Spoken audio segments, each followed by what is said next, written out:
So I want you to look at this particular diagram that I have shown. And if you notice at the very top, we have strategy, right? And we are strategic activists, meaning that we are really more on the tactical side. The strategy, if you recall, my friends, is really your vision, right? And the vision needs to feed into your infrastructure, right? So now we're getting into tactics again because we have to build that infrastructure. But let's bifurcate infrastructure into two parts: tangible assets and intangible assets. So on the intangible assets, we have things like technology, right? I know you could argue, it's into how you use that technology. That's what we're really talking about and you might want to put that how you use it. That is a competitive advantage, my friends. How you use technology.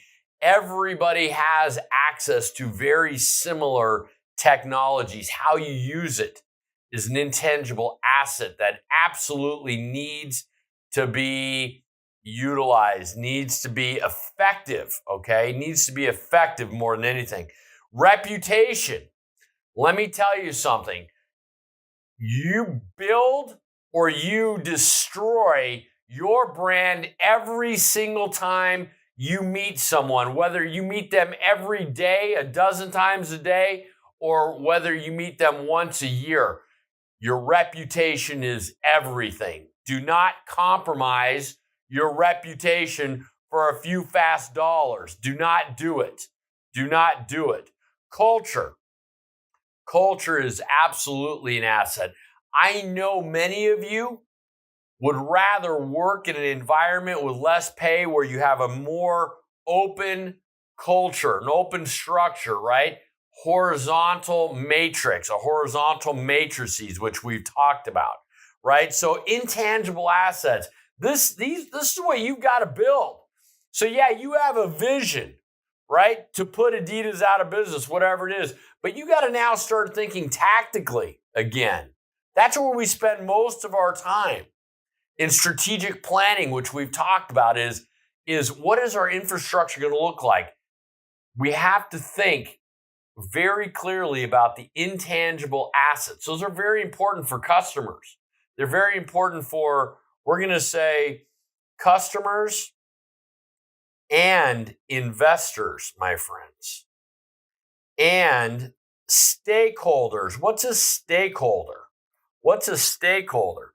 A stakeholder might be someone who doesn't work for the company, doesn't have any equity, they're not an investor in the company, and they don't even buy the product. But they have a vested interest in your success. So think of here in Arizona, let's say I live close to an Intel fab plant in South Chandler. And I might not buy any Intel products. I might not work for Intel, and I certainly might not own any equity in Intel. I don't want to say certainly. That made it sound like, but anyways, but they live in my community, so I'm a stakeholder. I want to make sure that they're doing the right things, right? Kind of a thing. So these are intangible assets that need to be thought of. You really need to be thinking of them as you build your organization. As you want this is going to help foster more innovation. You build this culture. You put that technology in. You make sure that your reputation is sound and that you're building every single day. And now we can start moving over to the tangible assets. The tangible assets, things like financial. This is an asset, your financial assets, not just talking about balance sheet and income statement, but really as a small organization, I want you to be able, when we talk about financial, I want you to think about cash flow. I want to get really granular here. I want you to think about cash flow. See, so yes, you are commercializing, right? You are commercializing, meaning that you are selling products. But I want you to think about the time it takes, especially B2B, business to business. How long does it take you to get that cash in your bank account, in your pocket? Very important. The faster you get money into your bank account, the better you are at predicting the future. And this is strategy. This is the real crux of understanding the difference between strategy and tactics. When you see I'm going to pause it here for a second. Everyone wants to be in the strategic hemisphere up here, right? Everyone wants to be up there. Without cash flow, it doesn't matter what kind of mind you have, how brilliant you are. If you can't predict the future because you don't have cash in the bank, you're going to be very, very limited on your growth, on your expansion. Ambition is directly linked to cash flow. We all aspire, we all are ambitious, but we've got to start bringing that cash in faster and faster and faster, right? Okay. We also have physical tangible assets. That would be things like our equipment, right? Equipment, our buildings, etc., our computers, whatever. PP&E, we call this PP&E. Property, plant, and equipment. Property, plant, equipment. But don't forget that your cash flow helps you build out your strategy. Strategy is ongoing. And it's going to change. It morphs. It moves, right? It moves, especially for small organizations. Think of us as the judo team, okay? That's us. When confronted with a larger competitor wanting to attack us head on, what do?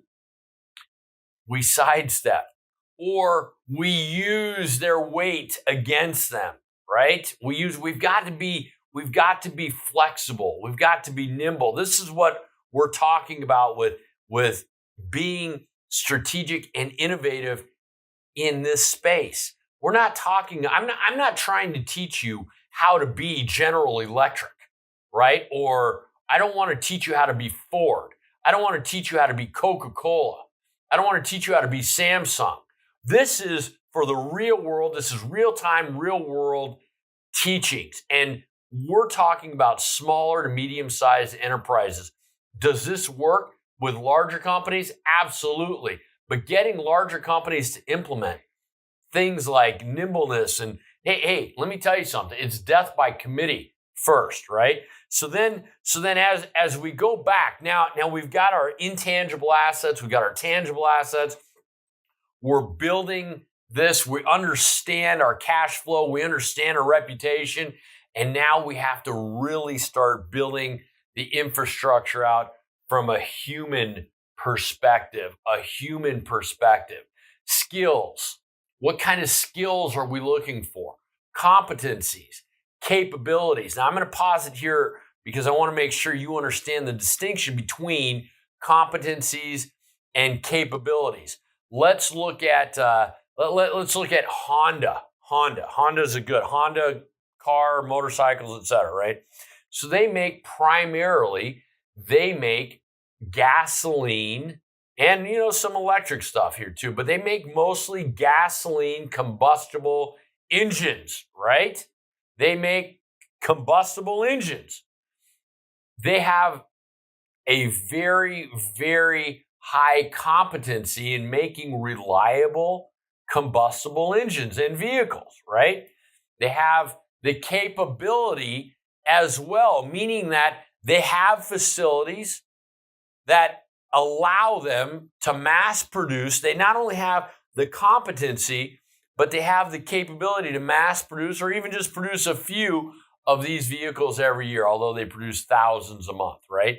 Now, let's say that Honda wanted to get into making diesel engines, okay? Well, they have the capability, they have probably all of the equipment overhead, the property, plant, and equipment, the building, the technology to do that, right? But do they have the competency? Do they have the internal competence? This is a human factor. This isn't just some equation. Do they have the human competency to actually build that?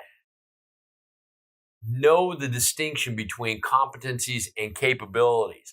In many cases, we have, as smaller organizations, we have the competency, but we don't have the capability, right? That's our risk. That is part of our risk, right? And in some cases, we have the capability, but we don't have the competency. We've got all these tools, but we don't have the know-how, right? This is where the human element comes in. I'm going to take another pause. This is pause day today. I want to take another pause here. I want to explain something to you. As an investor, I get approached regularly, probably every day. I receive an email, phone call, or a text from somebody looking for money from me. As you know, or maybe you don't know, I've been investing, funding, and financing companies for over 20 years. 20 years. I have cried in my pillow many, many times, right? I know how to, I've had mentors. I've made money. I've lost money. I've been very fortunate that now I'm able to transfer this to you, right? And there's one thing that you need to know. All models work, right? All models work. Write that down. All models work. So somebody is going to come to you with this. This is the model, the strategy. They're going to come to you and say, hey, here's my vision. And you're going to say, wow, that sounds great. All models work, my friends. It's true. No one has ever approached me and said, hey, Senor Chavez, I need a couple $1 million, but my model doesn't quite work. No one's ever going to do that to you. What is the sniff test? Once somebody brings that to you, now you got to start looking at their infrastructure. Aha, now things are starting to click, right? What are their tangible? What are their intangible assets, right? More importantly, what is their human assets? What are the human assets that they have? Years and years ago, this has got to be 30 years ago. I remember I was a young whippersnapper and I was reading an article about Bill Gates and Microsoft. And this is going to put you in this in perspective. Bill Gates now is worth like just himself, like $100 billion, right? And he has about 20% of all the equity in Microsoft. So that gives you an idea how big Microsoft actually is. Well, he's worth like 100 billion plus, I guess. Somebody look it up. Anyways, at the time, Microsoft had a valuation of $33 billion. $33 billion.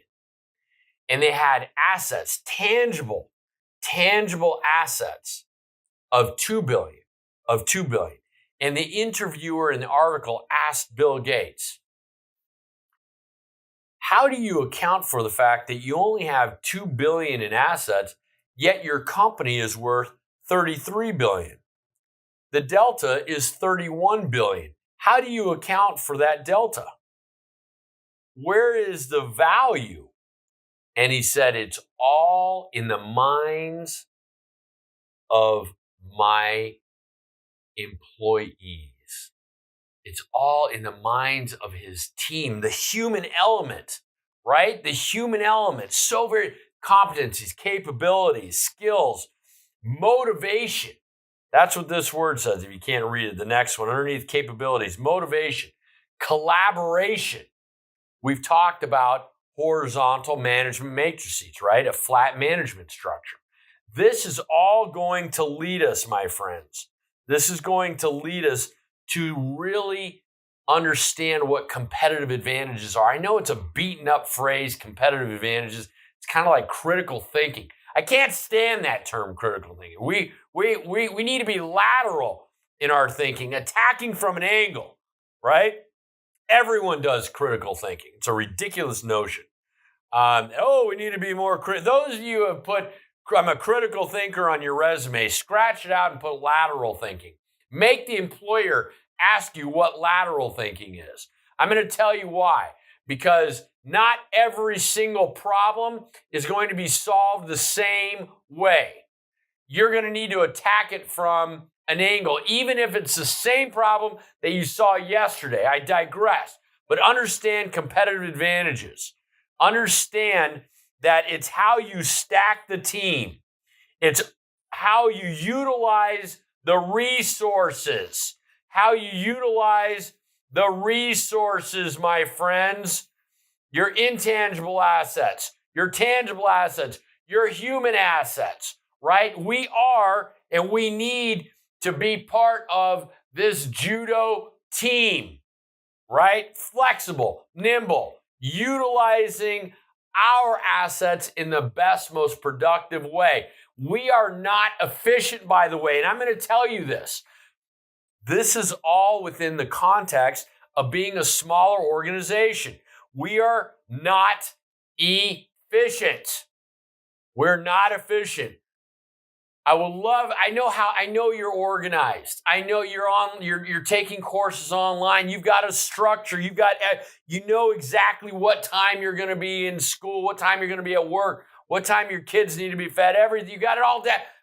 Small organizations are very inefficient.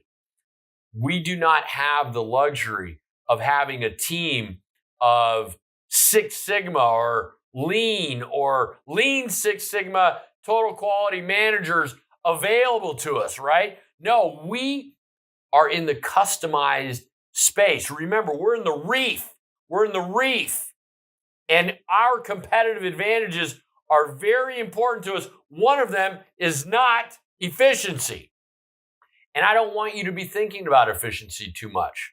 I don't want you to be thinking too much about it, to be honest with you. I want you to think about sales. I want you to think about cash flow. I want you to be thinking about predicting the future. Prognosticators. Okay, that's us. Yes, at some time, we do need to be thinking little bits and pieces of how we can tighten up, some loose ends, right? That's absolutely correct. We need to be thinking, but we can't be spending the majority of our time. No. We are not a price maker. Remember, we are a price breaker, not a price taker either, right? We need to be thinking in the confines of how we're going to make money. What does this look like? Now, I want to tell you something.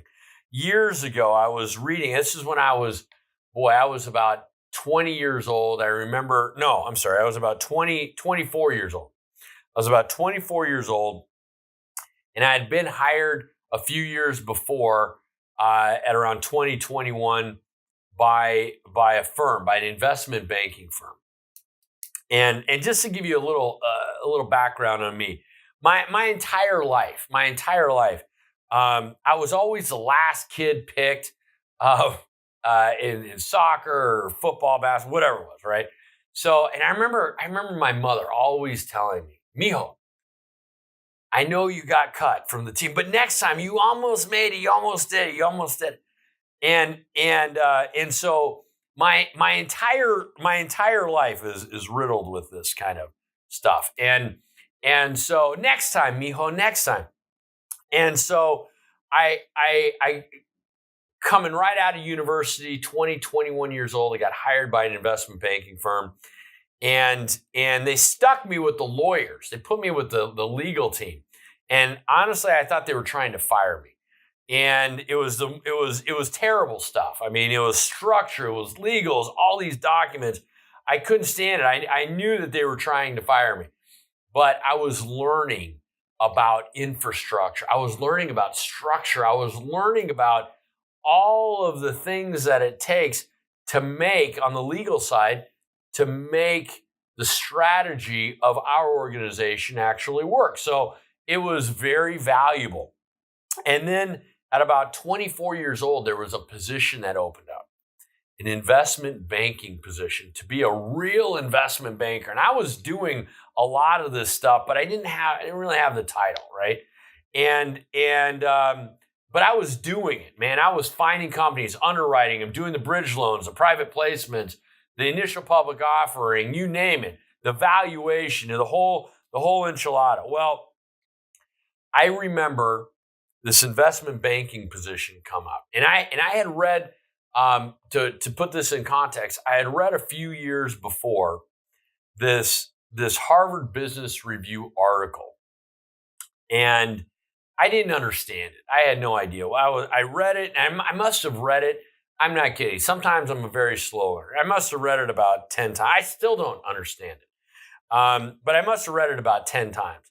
And in the article, it talked about the service value equation. And I memorized this because I didn't understand it. And I thought, boy, there's something wrong with me. I mean, clearly everybody else must understand. I actually know now that nobody understands this thing. But I remember the service value equation. Benefits plus service quality over price plus customer burden. And there I was, getting ready for my first interview with to be an investment banker. A big deal. We don't have really investment bankers nowadays. But nonetheless, I was really, really excited about this. I went to my first interview. Past that, my second interview with that same firm, my third interview, fourth, my sixth, seventh interview. It whittled it down to two people, me and some other cat.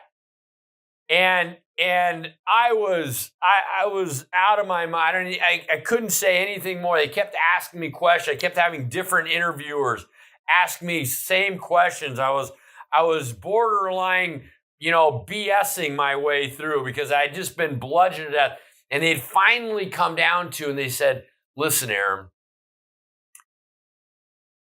we can't decide whether it's going to be you or whether it's going to be this other individual.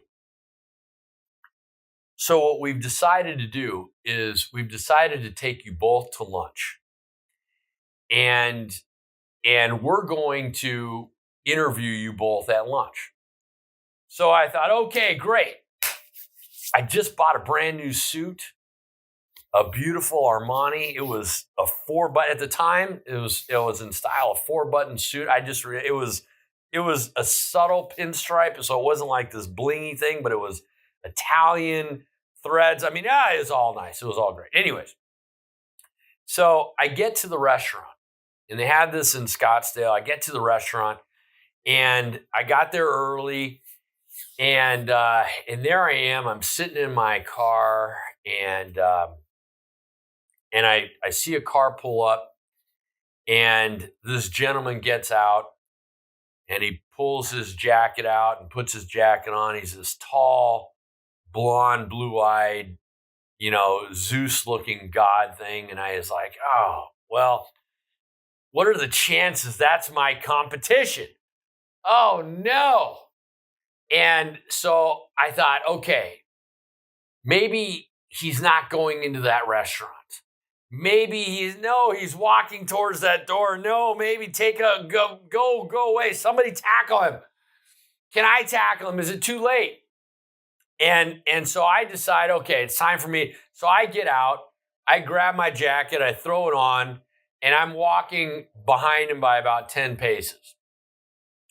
And we get to the host area, the hostess area, and of course, everyone looks up and they see this Zeus, beautiful looking guy, and I'm back there like, hey, and of course they ask him, And even though I'm kind of standing behind him, they ask him, how they can help. And so he says, I'm looking for XYZ party. And they take him. And then I'm standing there and nobody asked me anything. Right. And so I go, okay, I'm just going to follow this guy. So I followed him and I'm like, no. And so there I am with him. And I've got about 10 people and the CEO of this investment banking firm sitting there. And he's already doing the meet and greet. And I'm an afterthought, like, oh, here's Aram. Here's the guy. He's smiling. His teeth are whiter than anything I'd ever seen before. They're pearl white. And everyone's happy to see him. And it's like, oh, and you're here too. Okay, nice to see you, Aram. Have a seat. And he's telling jokes that I'm even laughing at. And I'm like, why? Don't laugh at this guy's jokes. What's wrong with you? He's your competition. And he was just charming. He was more he had like everything. And essentially, I could see this slipping away. I could see this investment banking job slipping away. And I could hear my mom's voice. Mijo, next, you did so well out of like 100 and some people. I mean, you got to the last two. And I was starting to get really upset inside. Like, I don't want to hear this again. I don't want to hear my mom say it again. Anyway, and I love my mom and I are very close. But I didn't want to hear my mom say it again. So it was slipping away. My jokes weren't that funny. I'm not that good looking. I'm not good looking. I'm not, okay, I'm ugly. And et cetera, right? And so then the CEO looks at me and says, and he'd made a decision in his mind who he was going to hire, and it wasn't me, but he threw me a bone, and he said, "Look, Aram, tell us why we should hire you." He had already made his decision. This guy next to me was the light of the world. And I don't know what came over me. I don't know. I don't know what came over. But I grabbed the napkin and I grabbed my pen and I wrote this down. And I had no idea what it meant. But that's the only thing that came to my head. So I wrote this down on a napkin and everybody's waiting for me. And yeah, this is a Hail Mary. For those of you who don't know football, this is the last second. There's no time on the clock, and you got about 60 yards. You got to throw it and hope that your guy catches the ball, right? So that's where I'm at. Had no idea what it meant, didn't understand it, still don't. And I wrote this down. And I gave it to the CEO, and he's looking at it. And now he's confused, as am I. But now he's confused, and it hit me. I know I figured out what it meant. I didn't figure out what it meant, what the author of the article was trying to say. He doesn't know what he's talking about. I figured out what it meant in a practical sense to me. And I grabbed it back from him. I scratched out the word benefits and I put experience. Not experience in the sense that I had a lot of experience. I just barely turned 24. I said to him and I said to the entire table, it hit me like a lightning bolt. And all of a sudden, my confidence came back. And my smile came back.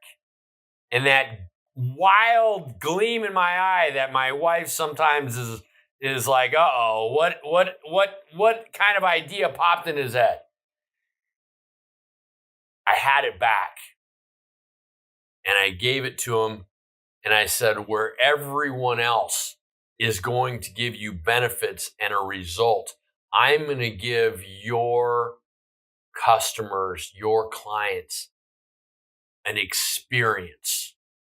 I'm going to give your internal customers an experience. I'm going to give everyone, and that's what I said, I'm going to give everyone the best experience possible. And I was smiling and I was happy. I didn't know if the Hail Mary was going to work, but that's what came over me. The experience. Because that's part of sales. That's part of internal sales and external sales. It's the buy-in. And I didn't look at my Zeus God competitor, but I could see through the periphery that all of a sudden he was nervous, maybe the first time in his life. And he tried to say something and fumbled. He fumbled. Self-inflicted injury. And I then looked at him and then looked at the CEO, and the CEO said, Aram, you're hired. Your strategy, your infrastructure, the human element, all of this gives us gives your customers, internal and external, the experience. Yes, I still don't understand the service value equation, but I understand it in the context that you need to give more than benefits. You need to give more than results. You need to give people an experience. This is where small companies compete. I'm Senor Chavez, and now we're cooking with gas.